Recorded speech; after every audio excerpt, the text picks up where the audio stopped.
The loss of patience in the age of instant gratification. Welcome to the now or never era. You've probably noticed it. We live in a world where patience is basically extinct. If you want food, you don't cook, you order Uber Eats.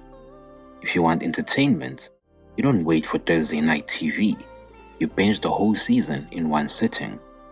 If you want love, you don't write letters, you swipe right. We're living in what I like to call the now or never era, where waiting is treated almost like a crime against humanity. But here's the kicker.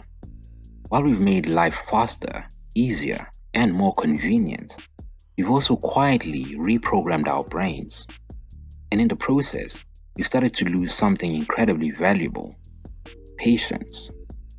So, in this essay, I want to explore the death of patience, how we killed it, why it matters, and what it's doing to our creativity, our relationships, and our sanity.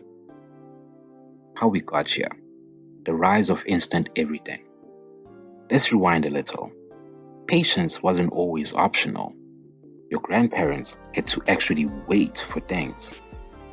If they wanted to hear their favorite song, they had to wait until the radio DJ decided to play it.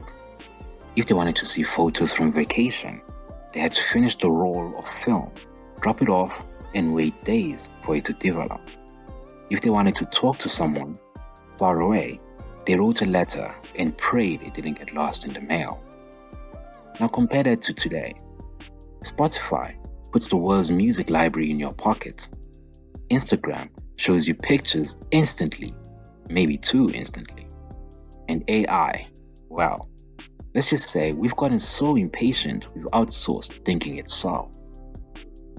The rise of the internet, social media, and smartphones didn't just speed up our access to things. It trained us to expect speed all the time. Like Pavlov's dogs, except instead of drooling for food, we're drooling for notifications.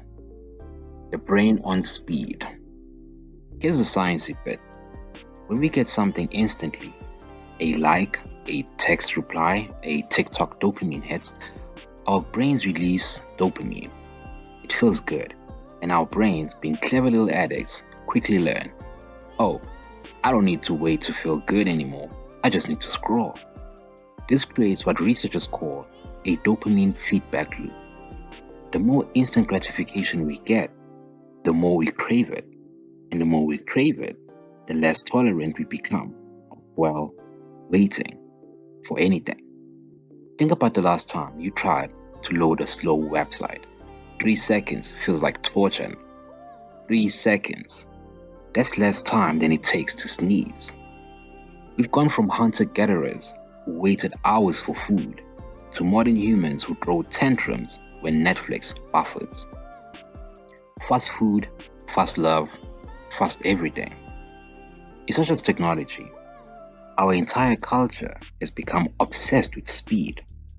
Fast food, designed to get you calories quicker, but often at the cost of nutrition. Fast fashion, cheap, trendy clothes delivered overnight, but the quality, not about as long lasting as a TikTok trend. Fast love, swipe left, swipe right. Why nurture a connection when there's always another option one thumb movement away?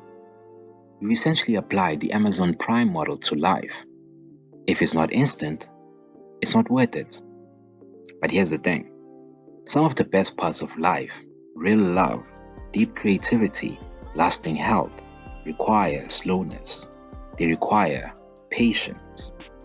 You can't Amazon Prime your way to wisdom. The cost of impatience. So, what's the price of this obsession with immediacy? Creativity suffers.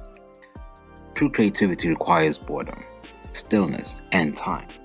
But when we fill every quiet moment with scrolling, when do we let our minds wander? Great ideas don't usually strike while we are doom scrolling Twitter.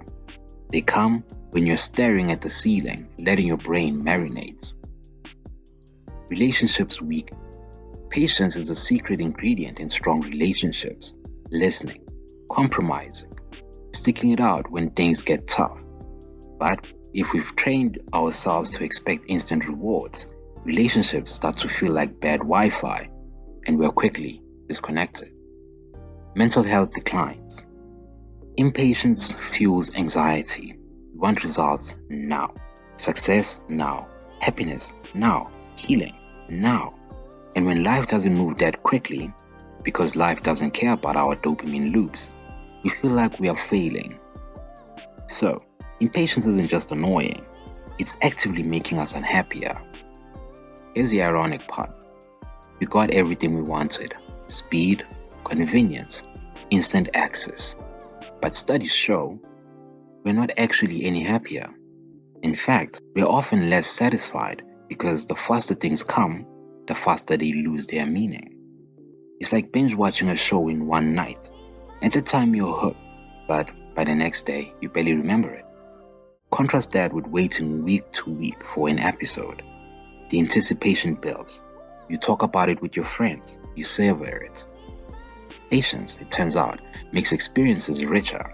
Without it, life becomes one big blur of fast food, fast feeds, and fast everything. Can we revive our patience? So, is patience dead forever, or can we bring it back? I think it starts with small, deliberate acts of resistance. Wait on purpose. Don't skip the line. Don't speed through every song. Let yourself feel the itch of waiting.